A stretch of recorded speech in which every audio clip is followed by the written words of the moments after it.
So ఏపీలో assembly speaker Ayyanna పాత్రలో ఒక మాట చెప్పాడు జగన్మోహన్ రెడ్డి గురించి. అసలు ప్రతిపక్ష హోదా కూడా మీరు పనికిరారు, ఆ అర్హత మీకు లేదనే విధంగా. సో ఆ వ్యాఖ్యలు కరెక్టే అనుకుంటున్నారా? మీ అభిప్రాయం ఏంటి? ఒకటన్న, అది ఆల్రెడీ ఇప్పుడు కాదు, ఆ, తెలుగుదేశం గెలిచిన తర్వాతనే అది ఎప్పుడో చెప్పారు. సో అందుకే జగన్ గారు కూడా అసెంబ్లీకి రావడం కూడా మానేశాడు. ఇది కొత్తగా ఇప్పుడు చెప్పడం కాదు. ఆ, గతంలోనే చాలా మంది చాలా సార్లు చెప్పడం జరిగింది. దానికి అనుగుణంగానే అప్పుడు వైఎస్ఆర్సీపీ నేతలు కూడా ఎవరు కూడా స్పందించలేదు. సో అందుకే జగన్ గారు కూడా అసెంబ్లీకి రావడం మానేశారు. అంటే ఆయన అన్నారని జనాలు చెప్పారని కాదు, అసలు నిజంగా ఆయనకు అర్హత ఉందంటారా లేదంటారా మీరు ప్రతిపక్ష హోదా? డెఫినెట్ గా లేదండి, లేదు. ఎందుకనంటే అతను అధికారంలోకి వచ్చిన తర్వాత చేస్తా అన్న ఒక్క పని కూడా అతను కంప్లీట్ గా చేయలేడు. అందుకే, ఎందుకంటే మద్యపాన నిషేధం అన్నాడు, అనేక రకమైన హామీలు ఇచ్చాడు, నవరత్నాలు అన్నాడు, రకరకాల హామీలు ఇచ్చాడు, ఏ ఒక్కటి కూడా పూర్తి స్థాయిలో అంటే నెరవేర్చలేదు. సంక్షేమ పథకాలు అన్ని కూడా 100% ఇచ్చాడు కదా అని. ఒకటండి, సంక్షేమ పథకాలతోటి ప్రజలను కొనలేరు. ప్రజలకు కావాల్సింది ఆ అభివృద్ధి కావాలి. అక్కడ డెవలప్మెంట్ ఒకప్పుడు ఏ విధంగా ఉండే, ఇప్పుడు ఏ విధంగా ఉంది ప్రజలు ఒకసారి గమనిస్తున్నారు. అక్కడ నుండి చాలా మంది వలస వలస వెళ్ళిపోతున్న పరిస్థితి, అక్కడ ఉన్న రోడ్లు కానీ చాలా దయనీయంగా పరిస్థితి ఆంధ్ర మారింది. అయితే మరి ఇంత ముందున్న గవర్నమెంట్ కి ఇప్పుడున్న గవర్నమెంట్ కి డిఫరెన్స్ ఎట్లా అనిపిస్తుంది? డిఫరెంట్ అంటే, చంద్రబాబు నాయుడు ఉన్నప్పుడు చాలా వరకు అమరావతి కానీ చాలా వరకు భూమి సేకరించాడు. అక్కడ కొన్ని కట్టడాలు ఇప్పటికే ఒక 50% 60% నిర్మాణాలను చేపట్టాడు. కొత్త కొత్త రకాలుగా ఇప్పుడు వచ్చిన తర్వాత కూడా కేంద్రం నుండి చాలా రకాల నిధులు తీసుకొచ్చాడు. ఇప్పుడు ఇంకా 1 ఇయర్ కూడా పూర్తి కాలేదు కాబట్టి ఇంకా చాలా అవకాశం ఉంది, ఇంకా తీసుకొస్తాడు. కేంద్రంలో కూడా ఇప్పుడు తెలుగుదేశం పార్టీ నేతలు కూడా ఉన్నారు. సో డెవలప్మెంట్ అనేది కొంచెం పురోగమి ఒక ఒక స్థాయిలో చేరుతుంది అని మనం అంటే అనుకోవచ్చు. ఇప్పుడు జగన్మోహన్ రెడ్డి ఒక ప్లానింగ్ చేస్తాడని తెలుస్తుంది. ఇంత ముందు కాంగ్రెస్ లో ఉన్నటువంటి కొంతమంది కీలక నేతల్ని వైఎస్ఆర్ కాంగ్రెస్ లో కలుపుకుంటే వాళ్ళకి ఏమైనా ప్లస్ అయ్యే అవకాశం ఉందంటారా? ఒకటే అండి, మేము పదే పదే కూడా చెప్తున్నాము, ఒక ప్రజల నుండి నేతలను కొనగలుగుతారు కావచ్చు కానీ ప్రజలను ఎవరు కొనలేరండి. ఎంత మందిని చేర్చుకున్నా, ఎన్ని రకాలుగా ప్రజలను ఇబ్బంది పెట్టినా అంతిమంగా న్యాయమే గెలుస్తుందని మనకు ఈ మొన్నటి ఎలక్షన్ తోటి రుజువైంది.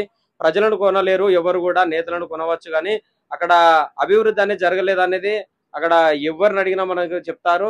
అభివృద్ధి జరగకపోగా సామాన్యులను అనేక రకంగా ఇబ్బంది పెట్టారు, ఎస్సీ ఎస్టీలను అనేక రకంగా ఇబ్బంది పెట్టారు. ఒక డాక్టర్ని ఎలా నడి రోడ్డు మీద కొట్టి హింసించారు అనేది, అనేక దాడులు, అనేక నడి రోడ్డు పైన కారు అద్దాలు పలగొట్టడము, టీడీపీ ఆఫీస్ మీద స్వయంగా దాడులు చేయడము, అనేక రకాల మహిళలను అనేక రకాలుగా ఇబ్బంది పెట్టడము, ఒక పవన్ కళ్యాణ్ ఫ్యామిలీ గురించి ఇతరులతోటి ఆ యూట్యూబ్ స్టార్స్ తోటి కానీ సినిమా స్టార్స్ తోటి కానీ అనేక రకాలుగా అసభ్యకరంగా మాట్లాడించడం కానీ, ఇలాంటి అన్ని కూడా ప్రజలు గమనిస్తున్నారు. సో ఎమ్మెల్యేలను కొనవచ్చు కానీ అంతిమంగా విజయాన్ని అయితే చేరలేరు. చేరినా అది తాత్కాలికం మాత్రమే. అది రాజన్న బిడ్డగా ఈ విజయాన్ని కూడా అతను మొన్న అందుకున్నాడే తప్ప అతని క్రెడిబిలిటీ ఏం లేదు దానిలో. సో మనకు ఈజీగా అర్థమవుతుంది, ఎందుకనంటే ప్రజల నుండి తీవ్ర వ్యతిరేకత ఉంది కాబట్టే అతను 10 సీట్లకే పరిమితం అయ్యాడు. కంపల్సరీ పనికిరాడన్నా. ఎందుకనంటే ఏ విధంగా చూసుకున్నా సరే ఓడిపోయిండు, సరే గాయంతో ఉండు అనుకో, కంపల్సరీ నువ్వు అసెంబ్లీ కన్నా రావాలి కదా, నువ్వు వచ్చి ఏదో ఒకటి మాట్లాడాలి కదా. నువ్వేం మాట్లాడకుండా నేను అక్కడనే చూసుకుంటా అని చెప్పి అంటే నువ్వు చూసుకునేది ఏంది? మళ్ళీ ఏమనంటే 2.0 అని చెప్పేసి అదే అని చెప్పేసి ఈ కొత్త కొత్త పథకాలు పెట్టినట్టు ఆయన కొత్త కొత్త ఇట్లా మాడ్యులేట్ చేసుకుని ఆయన వస్తుండు. సో ఏ విధంగా చూసుకున్నా ఆయన చెప్పింది, స్పీకర్ గారు చెప్పింది కరెక్టే అన్న. ఈయన దేనికి పనికిరాడు. ఎందుకనంటే ఎప్పుడైతే ఈ 11 సీట్లు వచ్చినాయి అని చెప్పేసి అన్నాడో అప్పుడే ఆయన సీన్ మొత్తం సితార్ అయిపోయింది. సో ఈయన చేసిన పాపాలు కూడా ఇంకా కొన్ని బ్యాలెన్స్ ఉన్నాయి కాబట్టి ఎట్లా జైలుకి వెళ్తాడు కాబట్టి, ఒకవేళ అసెంబ్లీకి వచ్చినా ఏం చేసినా ఈ 2-3 నెలలే అన్న, తర్వాత ఆయనకి ఎటువంటి హోదా ఉండదు. లైక్ నేను చెప్తున్నా కదా, నెక్స్ట్ టైం నువ్వు ఎమ్మెల్యే కూడా కాలేవు. దేనికనంటే నువ్వు చేసిన పాపాలు అట్లుంటే నువ్వు జైల్లో ఉంటావు కాబట్టి. ఏ విధంగా చూసుకున్నా మనోడైతే ప్రతిపక్ష హోదాలో ఉన్నా సరే ఏం మాట్లాడలేడు. ఎందుకనంటే ఇప్పుడు ఏం వాదించలేడు. లైక్ నువ్వు ఇది చేస్తలేవు అది చేస్తలేవు అని కూడా అడగట్లేడు. ఇన్ని రోజుల నుంచి చూసుకుంటున్నాం మనం వచ్చి, ఇప్పుడు కూటమి ప్రభుత్వం వచ్చి కూడా దగ్గర సంవత్సరం అవుతుంది. ఈ సంవత్సరం లోపల నువ్వు వచ్చి ఒకరిని ప్రశ్నించినట్లేదు, ఒకరిని అడిగినట్లేదు, నువ్వు ఇది ఇది ఇది ఇవ్వట్లేదు. మరి నేను ఉన్నప్పుడు నేను ఇది ఇచ్చిన, ఈ పథకం ఇచ్చిన, ఈ పథకంతో పేదవాళ్ళందరూ చాలా సంతోషపడ్డారు, నువ్వు వచ్చి ఇప్పుడు ఏమి ఇవ్వట్లేదు. ఎలా చూసుకున్నప్పుడు చంద్రబాబు నాయుడు కూడా కొన్ని పథకాలు ఇవ్వట్లేదు, ఇంకా టైం పడతా అని చెప్పేసి అని అంటుండ్రు. సో నువ్వు ఒక ప్రతిపక్ష హోదాలో ఉన్నప్పుడు నువ్వు అడగనిక నీకు ఛాన్సెస్ ఉంటది. మరి నేనేం చేసినా సరే నువ్వు చేయలే అని చెప్పేసి అన్నావు. మరి వచ్చి నువ్వు సంవత్సరం అవుతుంది, ఈ సంవత్సరంలో నువ్వేం చేసినావు, నువ్వేం పొడిచినావు అని చెప్పేసి ఒక మాట నువ్వు మాట్లాడాల్సింది. సో ప్రతిపక్ష హోదాలు ఉన్నప్పుడు నీకు కూడా కొన్ని రైట్స్ ఉంటాయి. ఆ రైట్స్ నువ్వు ఉపయోగించుకోకపోతే నువ్వు ప్రతిపక్షంలో ఉండడం కూడా వేస్టే కదా. ఒక స్పీకర్ ఆ మాట అన్నాడంటే నువ్వు దేనికి పనికిరానట్టే కదా. సో ఆయనకు కూడా తెలుసు జగన్ కూడా ఎందుకు రావట్లేదు అని అంటే, ఒక 2 months లో నా పని అయిపోతుంది, జైలుకు పంపిస్తా, ఎందుకంటే నేను చేసిన పాపం చంద్రబాబు నాయుడుని జైలుకు పంపించిన కదా, సో ఆ పాపం మళ్ళీ నాకు తిరిగి వస్తుంది, నేను కంపల్సరీ మళ్ళీ జైలుకి వెళ్తా అని చెప్పేసి ఆయన బ్లాండ్ గా ఫిక్స్ అయ్యింది కాబట్టి ఇట్లా అనుకుంటారు. ఇంకా కొంతమంది లైక్ 2.0 అదే అని చెప్పేసి మొన్న ఏదైతే చెప్పిండో ఆయన, ఆ చెప్పడానికి కారణం కూడా ఏందనంటే ఏదో ఆయన బ్యాక్ సెల్ఫ్ లాగా ఆయన కొంచెం ఆయన ధైర్యం చెప్పుకుంటుండు. నువ్వు 2.0 వచ్చినా 3.0 వచ్చినా సరే అది టిట్ ఫార్ టాట్ లాగా నేను చంద్రబాబు నాయుడు అయితే కంపల్సరీ చూపించిన. ఎందుకంటే నీకేం చేతనైతుందో నువ్వు పోయిన నీ ప్రభుత్వంలో చూపించినావు. ఇప్పుడు కూటమి అని అంటే పవన్ కళ్యాణ్ గారు కూడా ఆయనతో పాటు ఉన్నారు.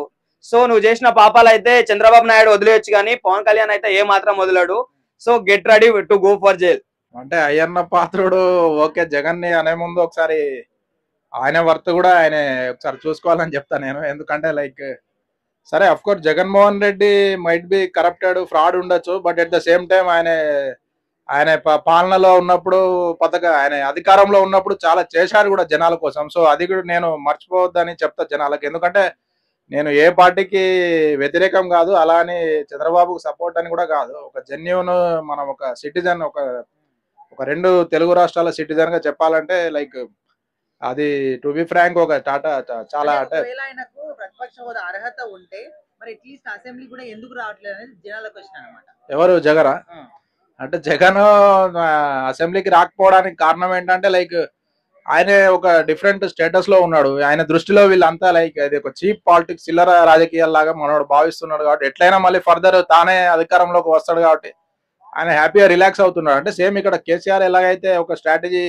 బిహైండ్ ద బ్యాక్ ఎలా అయితే ప్లే చేస్తున్నాడో అక్కడ కూడా అది మనం ఒక రాజకీయ వ్యూహం అనే చెప్పుకోవాలి దాన్ని. కానీ ఒక చాతగాని దానంగా అలా మనం చూడడం, అది అండర్ ఎస్టిమేట్ చేయడం, అది చాలా వరస్ట్ మెంటాలిటీ అది. బట్ సరే నేను చెప్పాలనుకుంటున్నా ఈ సందర్భంగా, జగన్ సరే అసెంబ్లీకి రాకపోవచ్చు, బట్ ఎలాంటి ఒక ఇన్సిడెంట్ జరిగినా కానీ 100% ఆయన అక్కడ రిపోర్ట్ చేయడం, అక్కడ స్పందించడం, దాని గురించి ఆయన మినిమం మాట్లాడడం, నాకు అది మాత్రం నచ్చింది. అంటే ఇక్కడ కేసీఆర్ అయినా కానీ ఫామ్ హౌస్ ని వదిలిపెట్టట్లేదు, కానీ జగన్మోహన్ రెడ్డి మాత్రం టోటల్ గా కేసీఆర్ లాగా కాకుండా అది ఏదో బోర్డు ప్రమాదం అయినా ఏదైనా మొన్న ఇంకేదో ప్రకాశంలో ఏదో జరిగినప్పుడు ప్రతిసారి మనోడు వచ్చి అక్కడికి వెళ్ళి ఎంతో కొంత పరామర్శించి వాళ్ళకి ఎంతో కొంత సాయం చేయడం, అది మాత్రం నాకు చాలా నచ్చింది. అది జనాల క్వశ్చన్ ఏంటంటే ఓకే మీరు బయట నుండి క్వశ్చన్ చేస్తున్నారు, అదే క్వశ్చనింగ్ అసెంబ్లీలోకి వచ్చి క్వశ్చన్ చేస్తే మీరు ప్రతిపక్ష హోదా మీకు గౌరవం ఉంటుంది, మీరు అడిగినట్టు ఉంటుంది అనే విధంగా అంటున్నారు.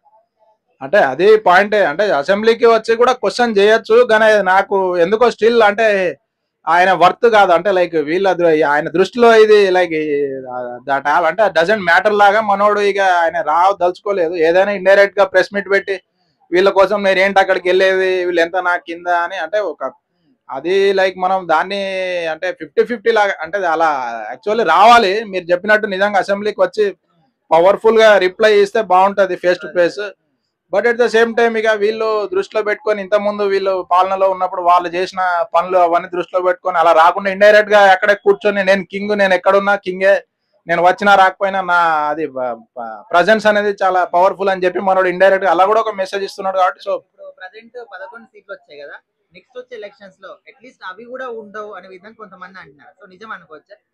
అది అంతా ఫూలిష్నెస్ అండి, అది అంతా మూర్ఖత్వం. అది ఇప్పుడు రాజకీయాలు ఓట్లు అనేటి ఎలా ఉంటాయంటే ఫలితాలు ఎవరైనా జీరో కావచ్చు, ఎవరైనా హీరో కావచ్చు. మనం దాన్ని ఒక 1 year మనం రిజల్ట్ ని చూసుకొని నెక్స్ట్ ఇయర్ మనం డిసైడ్ చేయడం అనేది టోటల్లీ అంటే చాలా మూర్ఖత్వం అది. ఎందుకంటే ఇప్పుడు వేరే స్టేట్స్ లో అక్కడ ఇక్కడ చూసుకున్నా గానీ ఒకసారి బీజేపీ ఒక ఇయర్ లో టాప్ లో ఉంటే నెక్స్ట్ ఇయర్ కాంగ్రెస్ టాప్ లో ఉంటది. సో అలా చాలా జరుగుతూ ఉంటాయి, అప్స్ అండ్ డౌన్స్, అంటే అది ఫ్లక్చువేట్ అవుతా ఉంటది. మనం టోటలీ అంటే అలా ఎలా అంటే అన్ఎడ్యుకేటెడ్, ఇల్లిటరేట్ వాళ్ళు చేసే అవి ఎస్టిమేషన్స్ అవన్నీ. ఈ ఇయర్ 12 వచ్చాయి, నెక్స్ట్ ఇయర్ 0, అంత సినిమా లేదు. నెక్స్ట్ ఇయర్ వీళ్ళకి 12 వచ్చి వాళ్ళు ఎలివేట్ అవ్వచ్చు, అదర్వైజ్ వీళ్ళే మళ్ళీ రూలింగ్ లో ఉండొచ్చు, ఏదైనా కావచ్చు. అంటే జనాల చేతిలో ఉంటది పవర్, కాబట్టి మనం ఏం దాన్ని టోటల్ గా మనం ఇది చేయలేము. అది మన ఫ్యూచర్ ని మనం ఇప్పుడే ఏదో అనుకొని ఇది చేయడం అది టోటల్లీ రబీష్ అది.